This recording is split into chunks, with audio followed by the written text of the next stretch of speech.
I said to you, what is traditionally, historically, consistently over the last 100 years, the biggest city for wrestling in the United States, you'd say Chicago. That's pretty much a given, right? Say that again, for the last 50 years? For the last 100 years. Last 100 years? But really all of professional wrestling. In the United States, the most consistent city, the biggest city, no major lulls or problems or issues would be Chicago.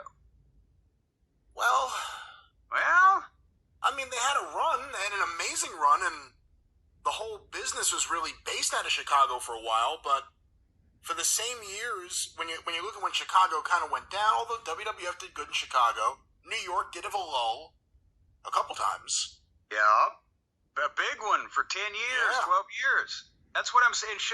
Gotch and Hackenschmidt, for fuck's sake. Starting in the early 1900s, Chicago drew, 2 million something equivalent in today's money for Gotch and Hackenschmidt. It was huge in the 30s. They ran the business in the 50s, the International Amphitheater in the 60s and 70s.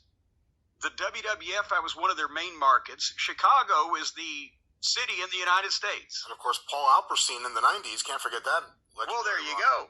No, you know what? The only negative $50,000 gate in wrestling history. With the caveat that the Cubs suck and the Mets are the best, I agree with you about Chicago. Okay, but if I opened that up and I said, what's number 2? And instead of the United States, let's make it North America. Toronto. There you go.